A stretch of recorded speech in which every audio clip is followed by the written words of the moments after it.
যেখানে মাটি আর মানুষের মিলন ঘটেছে। ঘুরতে ঘুরতে আজ আমরা গিয়েছিলাম এমনই এক চরে, যেখানে এখনও চোখে পড়ে ৮০-র দশকের জীবন। হারিয়ে যেতে বসা গ্রাম বাংলাকে আজ নতুন করে পরিচয় করিয়ে দিব।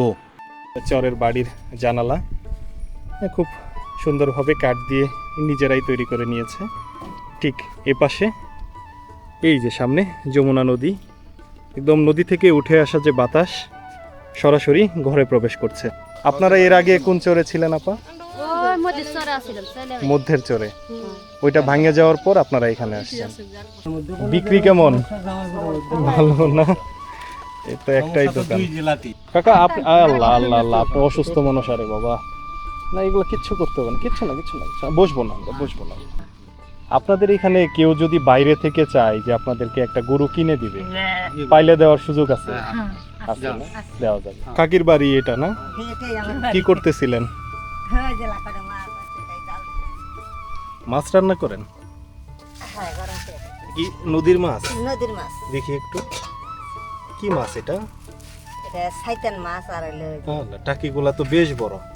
ভাত করি সারা না না কাকি, না খুশি হয়েছি। অন্য কোনো সময় ইনশাল্লাহ।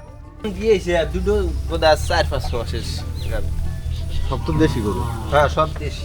প্রতিদিন কি মাঠে নেন? আজকে মনে হয় একটু দেরি হয়ে গেছে নাকি? ছবির মতো সুন্দর এক জনপদ, নাম তার চরদলিকা। বগুড়া জেলার সারিয়াকান্দি উপজেলার প্রত্যন্ত এক চর গ্রাম। চারপাশে যমুনা। মাঝের এই জনপদের মানুষের মূল জীবিকা হয়ে উঠেছে মাছ ধরা আর পশুপালন। সহজ সরল এই মানুষদের দৈনন্দিন কাজ আর চরের সৌন্দর্য নিয়ে সাজিয়েছি আজকের এই ভিডিও।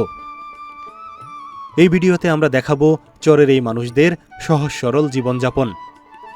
সকাল থেকে সন্ধ্যা কিভাবে একটা চরের মানুষ দিন পার করে, সেই চিত্রগুলো নিয়েই সাজিয়েছি এই পর্ব।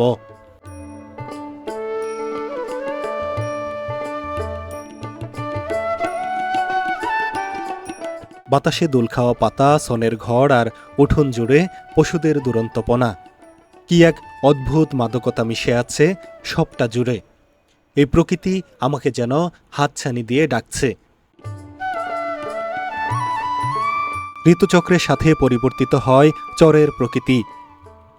বছর ঘুরে এখন বর্ষা, চরগ্রামগুলো এখন ভাসমান দ্বীপ।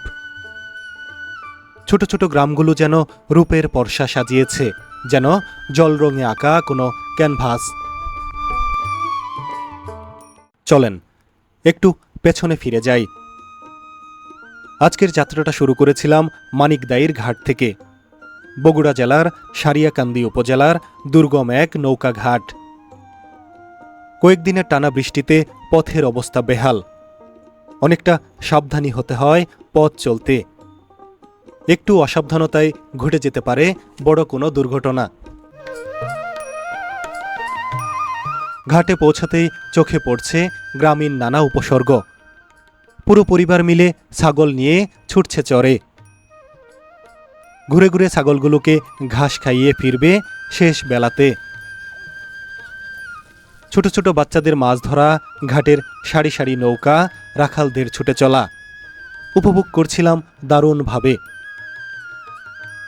কেউ আবার সকাল সকাল নদীর পানিতে সেরে নিচ্ছে গোসল।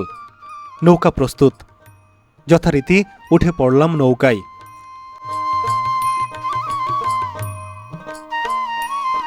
এই ঘাট থেকে চরদলিকার খেয়া চলে না, তাই তো নৌকা রিজার্ভ করে ছুটে চলছি সেই মায়ার চরে, যেখানে অল্পতেই জীবনের সুখ খুঁজে নিয়েছে মানুষ। সেই সুখী মানুষদের সাথে আজ পরিচয় করাবো আপনাদের। চলছে নৌকা, উপভোগ করছি নদীর নানা সৌন্দর্য। নৌকায় বসে দেখছি চরের অপরূপ সুন্দর প্রকৃতি। দেখতে দেখতে নৌকা এসে ভিড়ল ঘাটে।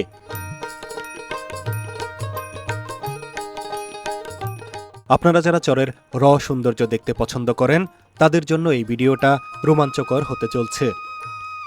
কাঁচা ঘর, গোয়াল ভরা গরু আর নদীর শীতলতা, এ যেন মাটি আর মানুষের মিলনস্থল।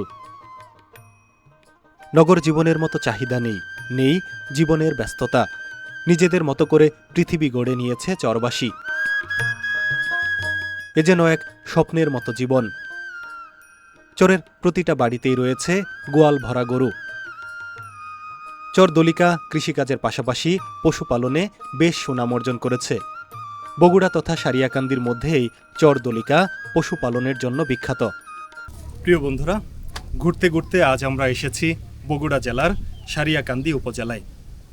আমি বর্তমানে যে চরে আছি সেই চরের নাম চর দলিকা।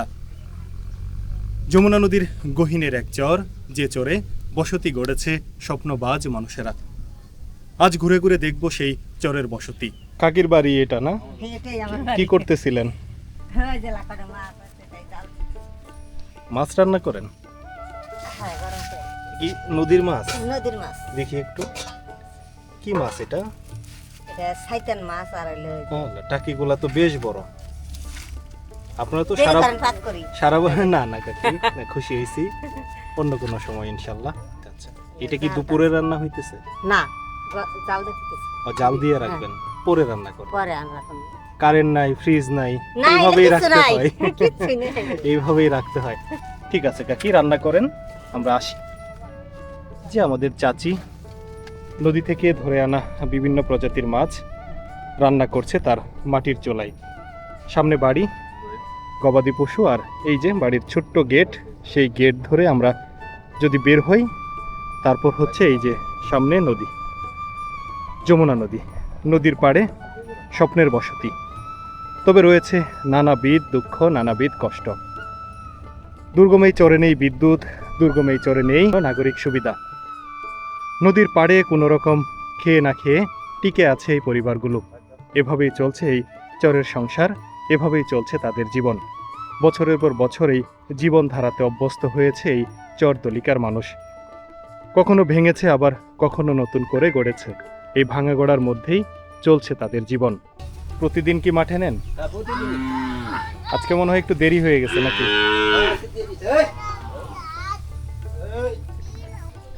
চরের এই বাড়িঘরগুলোতে কৃষিকাজের পাশাপাশি গবাদি পশু পালন এই মানুষগুলোর সব থেকে বড় আয়ের উৎস। তাই তো প্রতিটি বাড়িতেই গবাদি পশুর উপস্থিতি লক্ষণীয়। কারোর পালে 10টা, কারোর পালে 20টা। এভাবেই দেশীয় গরু লালন পালন করছে এই চরদলিকার মানুষেরা। প্রতিদিন সূর্য ওঠে, তারপর শুরু হয় গবাদি পশু নিয়ে মাঠে যাওয়ার প্রস্তুতি। ঠিক আমরা যখন এই চরদলিকায় এলাম, তখনও এমন চিত্রই লক্ষ্য করছি। কত সুন্দর এক দৃশ্য, বিশাল গরুর পাল নিয়ে ছুটে চলছে মাঠে। তোমার গরু কয়টা ভাই? 6টা।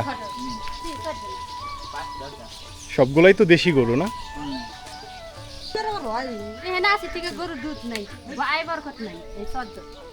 তাই না? আপনারা এর আগে কোন চরে ছিলেন আপা? মধ্যের চরে। ওইটা ভাঙে যাওয়ার পর আপনারা এখানে আসছেন। আমরা ঘুরে ঘুরে দেখছিলাম চরদলিকার বাড়িঘর, মানুষের কর্মকাণ্ড, নানাবিধ সৌন্দর্য। সেই ক্যামেরার ফ্রেমে ধরা পড়ল ছোট বাচ্চাদের সেই দুষ্টামির মুহূর্ত। কত সরল মনে হেসে চলছে। একসময় এই দুরন্তপনার বয়স থাকবে না। আমরা সবাই সেই দুরন্তপনার বয়স পার করে এসেছি।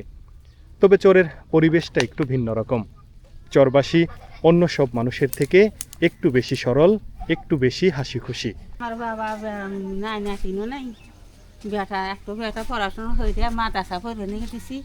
আলহামদুলিল্লাহ অনেকের তো আশীর্বাদে আমার বেটা হাবি পাস করছে। মাশাআল্লাহ। তাতে কি আবাদ মৌসুম করে আপনারা ভালো আছেন? হ্যাঁ, তা আল্লাহ ফসলটা দিলে জমিতে হইলি ঘরে আবাদ করে হইলি পালি আল্লাহ মোটামুটি ভালোই চলা। মানে দুর্যোগ না হলে এমনিতে ভালো আছেন। সকালে ঘুম ভাঙে পাখির ডাকে। ঘরের দরজা খুললেই চোখে পড়ে সবুজ মাঠ কিংবা বিস্তীর্ণ নদীর জলরাশি। বিকেলে পশ্চিম আকাশে সূর্য যখন নদীর পানিতে সোনালি আলো ছড়িয়ে দেয়, তখন সাধারণ টিনের ঘরটিও যেন ছবির মতো সুন্দর হয়ে ওঠে। চরদলিকা সরকারি প্রাথমিক বিদ্যালয়, 1974 সালে প্রতিষ্ঠিত এই বিদ্যালয় এই চরদলিকার শিক্ষার একমাত্র ব্যবস্থা। এক কথায় শিক্ষাক্ষেত্রে আলোকবর্তিকা হয়ে টিকে আছে এই চরদলিকা সরকারি প্রাথমিক বিদ্যালয়। 2013 সালে জাতীয়করণকৃত এই বিদ্যালয় এই চরদলিকার একমাত্র শিক্ষা কেন্দ্র। তাহলে এই স্কুলে স্টুডেন্ট হচ্ছে 150-র উপরে, 100-এর উপরে তো ক্লাস 1 থেকে 5 5 পর্যন্ত। পর্যন্ত টিচার মাত্র 2 জন। 2 জন। 2 জন শিক্ষক কি এতগুলা বাচ্চাকে মেনটেন করা যায়? আমরা করতেছি, পড়াইতেছে অমনি। আমি দাঁড়িয়ে আছি এই মুহূর্তে চরদলিকা সরকারি প্রাথমিক বিদ্যালয়ের সামনে। চরদলিকা বগুড়া জেলার সারিয়াকান্দি উপজেলার দুর্গম এক চর। বারংবার নদী ভাঙনের শিকার হয়ে যে চর পরবর্তীতে লাস্ট কয়েক বছর থেকে টিকে আছে এই জায়গাটিতে। গহীন চরের দোকান। চরের মানুষ মূলত বাজার ঘাট করে থাকে ঘাটের হাটগুলো থেকে। সাপ্তাহিক হাটগুলো থেকে চরের মানুষের নিত্য প্রয়োজনীয় জিনিসের চাহিদা পূরণ হয়। তবে চরের মাঝেও রয়েছে এমন ছোট ছোট দোকান, সেই দোকানগুলোতে খুব বেশি জিনিস না পাওয়া গেলেও চরের মানুষের সামান্য চাহিদা মিটে এই দোকানগুলো থেকে। কাকা ভালো আছেন? কাকা তো এই দলিকার একদম পুরাতন বাসিন্দা না? কত বছর থেকে আছেন কাকা? আসলাম তো মেলা দিন হয়, অনেক এগুলো তো দিন, না? ভাঙে গেছে কইলা সব বাড়ি এগুলো দেন নাই হ্যাঁ, হ্যাঁ। মানুষদের মতো খানিক করছি। আবার কতদিন পরে আসলেন এই চরে? এই মেলা দিন আজ 3 বছর আছে। মানে ভাঙ্গে যায় চলে গেছিলেন, আবার আসছেন। হ্যাঁ, মানুষদের আগে আসছিলাম। এইবার কি চর টিকবে মনে হয়? আল্লাহ জানে। ছাগল বিক্রি করতে হয় কোথায়? এইখানে তো হাট নাই। এখানে হাট নাই, ওই ইয়ে যায় কিসে রাখতে কয় সারিয়াকান্দি? না সারা কান্দি না, কাল গরু কিনে এলো কোন আসতাম না কাকা আপনি আল্লাহ আল্লাহ আল্লাহ, আপনি অসুস্থ মানুষ। আরে বাবা, না এগুলো কিচ্ছু করতে হবে না, কিচ্ছু না কিচ্ছু না, বসবো না বসবো না। কত কষ্ট করতেছি গরু বাছুরও আছে না? গরু বাছুরও আপনাদের এখানে কেউ যদি বাইরে থেকে চায় যে আপনাদেরকে একটা গরু কিনে দিবে, পাইলে দেওয়ার সুযোগ আছে? আছে না? দেওয়া যায়। যে একজন বলল যে সে পালতে পারে না, একটা টাকা দিয়ে কিনে দিল, সিস্টেম কি, মানে নিয়মটা কিরকম? ওইভাবে নিছেন। ধরেন একজন গরু কিনে দিল, যেহেতু আমাকে কিনে দিলেন, তারপরে যত নাবো তার আপনি অর্ধেক অর্ধেক দিবেন। অর্ধেক অর্ধেক। হ্যাঁ, আর যেটা কিনে দিল সেটা যেটা খেয়ে আপনার থাকলো ওইটা থাকলো। এরপর থেকে যে বাছুর হবে, ও যাই হোক, পাইলে বুঝে যত বড় হোক, 5,000 কিনে 20,000 টাকা হইল, ওই 5,000 টাকা কিনে দিতে 15,000 টাকার ভাগ আপনি জানবার আপনি আচ্ছা আচ্ছা বুঝছেন। আচ্ছা। ও মানে অর্ধেক ভাগ, আদির ভাগ, হিসেবে ভাগ, হ্যাঁ, মানে পাইলে দেবো। বুঝতে পারছি। এটা করে কি আপনাদের লাভ হয়?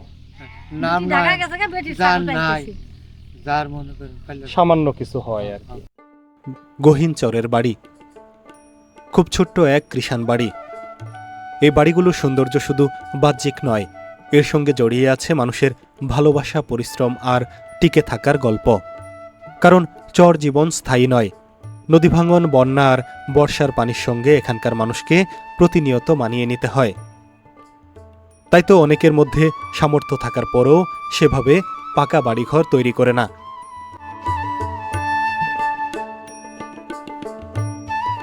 কারণ কখন কোন চর ভাঙবে তা চরবাসী জানে না। অনেক পরিবারকে কখনো কখনো ঘর খুলে অন্য জায়গায় নিয়ে যেতে হয়। চরে আমরা এমনও পরিবারের সাথে কথা বলেছি যে জীবনে 30, 40 কিংবা 50 বারও ঘর ভেঙেছে। ছোট্ট একটা জীবনে যদি 50 বার ঘর ভাঙতে হয়, তাহলে সেই পরিবার কিভাবে মাথা দাঁড়িয়ে থাকবে?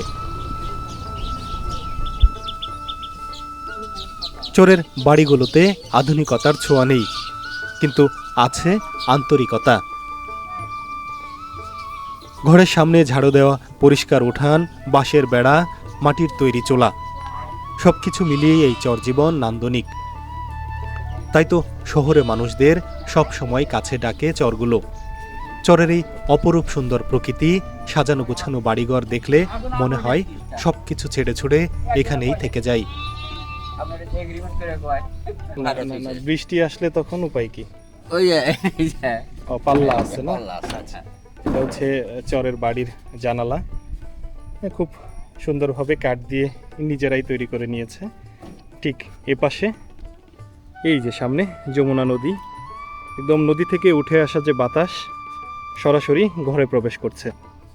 এই চরদলিকায় তো কারেন্ট নাই, না কারণ অনেকের বাড়িতেও দেখলাম সোলার আছে। আপনার কি সোলার আছে? আছে আছে আছে। আছে। সোলারে কি বাতাস দেয়? হ্যাঁ, মোটামুটি? সোলার মানে আমি আর ফার্স্টে যখন বাংলাদেশে আইছি তখনই আমি নিয়েছি। আচ্ছা আচ্ছা। সাজানো গোছানো বাড়ি। চরদলিকার এই বাড়িটি একদম নদীর পাড়ে। আমরা 1 বছর আগে যখন চরদলিকায় এসেছিলাম তখন এই বাড়ির বাসিন্দারা অন্য এক চর থেকে নদী ভাঙনের শিকার হয়ে এসেছিল এই চরদলিকায়। বছর ঘুরে আবারও যখন চরদলিকায় এলাম তখন দেখলাম তারা বেশ উঁচু করে মাটি কেটে তাদের ঘর নির্মাণ করেছে। তাদের এই সুন্দর ঘর, গবাদি পশু পালন আর সাজানো গুছানো জীবন দেখে সত্যি মনটা ভরে গেল।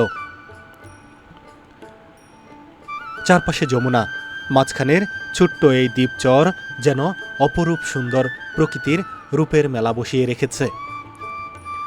এত সুন্দর প্রকৃতি, এত মায়া, এত ভালোবাসা অন্য কোথাও খুঁজে পাওয়া যাবে না।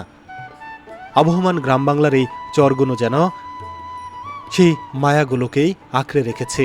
সেই মায়াগুলো ছড়িয়ে রেখেছে পথ, ঘাট আর চরের সবটা জুড়ে। তাই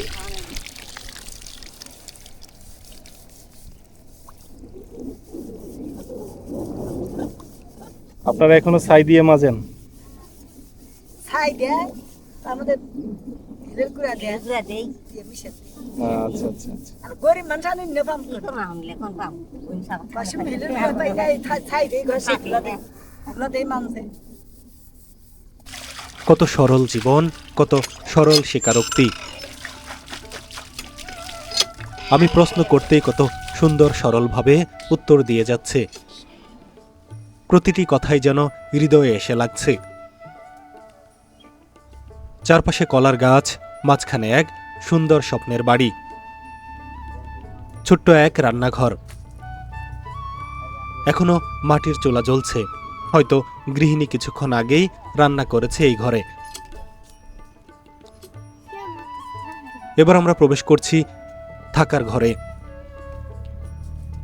ঘরে প্রবেশ করতেই আমরা দেখা পেলাম ঘরের মুরব্বির সাথে।